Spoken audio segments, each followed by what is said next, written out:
Rise and fall की कहानी सुनाएं। चलिए उससे पहले ये जान लेते हैं कि सोनी कंपनी की शुरुआत किसने की थी। तो दोस्तों बात है साल 1946 की, जब दो लोगों ने मिलकर इस कंपनी की शुरुआत की थी। इन दोनों का नाम था आकियो मोरिता और मासारू इबुका, जिसमें से एक सेल्समैन थे और दूसरा इंजीनियर था। तो दोस्तों जब सोनी कंपनी की शुरुआत हुई थी तो इसका नाम सोनी नहीं था, बल्कि इसका नाम था टीटीके और इसका फुल फॉर्म था टोक्यो शोशिन कोक्यो लिमिटेड। अब अगर हम इसका इंग्लिश में मतलब बताएं तो होगा टोक्यो कम्युनिकेशन इंजीनियरिंग कॉर्पोरेशन। अब अगर इस कंपनी की शुरुआत के बारे में और आपको बताएं तो आकियो मोरिता और मासारू इबुका दोनों ने $500 का लोन लिया था और इसके बाद उन्होंने सोचा कि हम ऐसे प्रोडक्ट्स बनाएंगे जिससे लोगों की जिंदगी को आसान बनाया जा सके।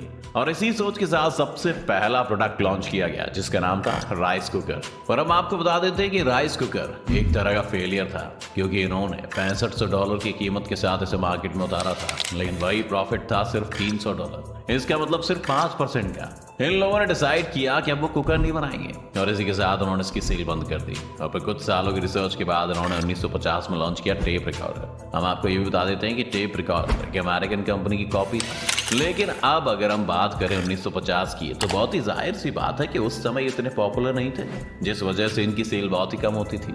और अब इसकी सेल को बढ़ाना इनका मोटिव बन गया और अब इसके लिए इन्होंने एक तरकीब भी निकाल ली। अब इस तरकीब में इन्होंने टेप रिकॉर्डर के 9,999 इस्तेमाल बताए और जनता में बांट दिया। जैसे ही लोगों को इसके इस्तेमाल के बारे में पता चला, लोगों ने इसे खरीदना शुरू कर दिया और देखते ही देखते टेप रिकॉर्डर की डिमांड आसमान छूने लगी और उसके बाद से ये कंपनी टीटी के टेप रिकॉर्डर के नाम से जाने जाने लगी।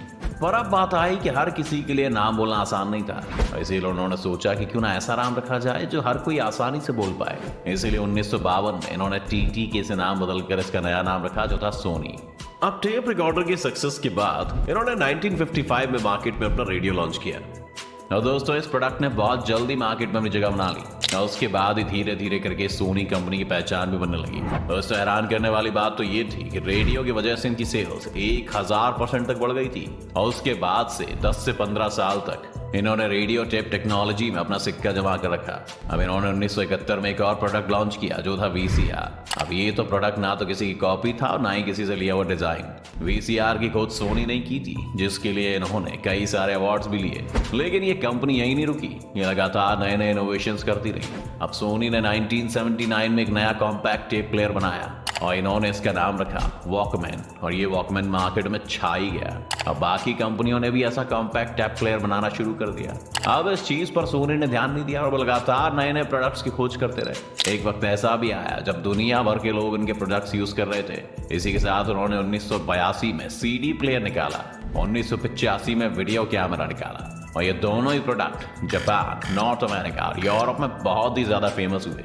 अब इतनी सारी इनोवेशन और सेल्स के साथ देखते ही देखते 1992 में सोनी एक ऐसी कंपनी बन गई जो $1.3 बिलियन का रेवेन्यू जनरेट करने लगी। इसी के बाद इन्होंने और भी दूसरी जगह पर अपनी किस्मत को आजमाया, जैसे इन्होंने प्ले स्टेशन, लैपटॉप और फ्लैट टीवी भी निकाले और यहाँ भी इनके हाथ सफलता ही लगी। इसके बाद इन्होंने मोबाइल मैन्युफैक्चरिंग में जाने के बारे में भी सोचा और इसी के बाद इन्होंने टाई अप किया एरिक्सन कंपनी के साथ और फिर 2001 में इन्होंने सोनी एरिक्सन के साथ साथ एक मोबाइल लॉन्च किया और ये मोबाइल लोगों को बहुत ही ज्यादा पसंद आया।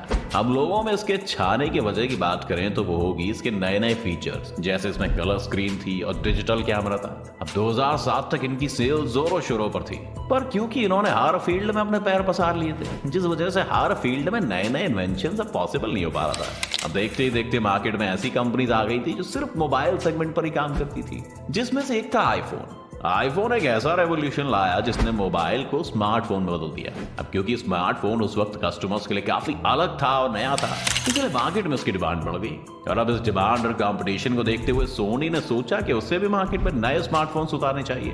अब यहाँ पर आईफोन के पास एक एडवांटेज थी, उनके पास खुद का ऑपरेटिंग सिस्टम था, लेकिन सोनी के पास नहीं था और साथ ही बाकी कॉम्पिटिटर्स के पास भी खुद का ऑपरेटिंग सिस्टम नहीं था। इसीलिए वो गूगल का ऑपरेटिंग सिस्टम यूज करने लग गए जिसका नाम था एंड्रॉइड और आज भी ज्यादा कंपनी यही ऑपरेटिंग सिस्टम यूज करती है। अब दोस्तों भले ही सोनी कंपनी के प्रोडक्ट अच्छे होते हैं, लेकिन हमें आप बताइए कि अगर कस्टमर्स को सेम प्रोडक्ट, सेम फीचर्स किसी दूसरी कंपनी में मिल जाएंगे तो वो कम कीमत पर ही कोई और क्यों नहीं खरीदेगा।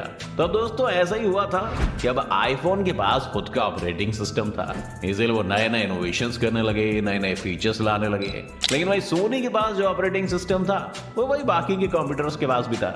जैसे कि सैमसंग, HTC। जैसे ऑपरेटिंग सिस्टम होने के बाद भी सोनी के प्रोडक्ट्स की कीमत ज्यादा थी, लेकिन सैमसंग, HTC की सोनी के मुकाबले कीमत काफी कम थी। अब यहाँ पर कस्टमर को अगर प्रीमियम प्रोडक्ट में चाहिए तो आईफोन के पास जा सकते थे, वहीं बजट में चाहिए तो सैमसंग, HTC के पास जा सकते थे। अब जब तक सोनी आईफोन के साथ वाले अपने कंपटीशन का सोल्यूशन निकालने की कोशिश कर रही थी, इतने में मार्केट में चाइनीज कंपनियां भी कूद गई थी, जैसे कि Xiaomi, Oppo और Vivo।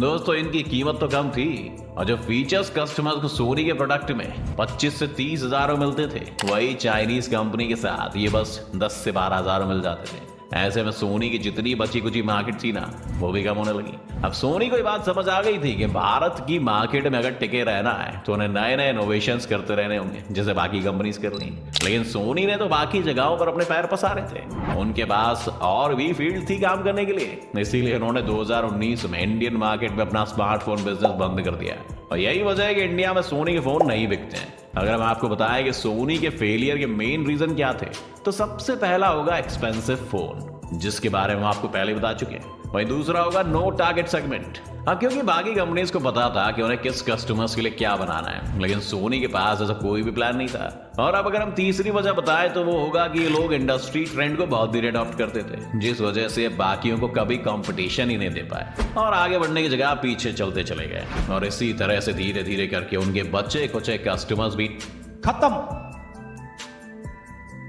Bye bye, tata, good bye.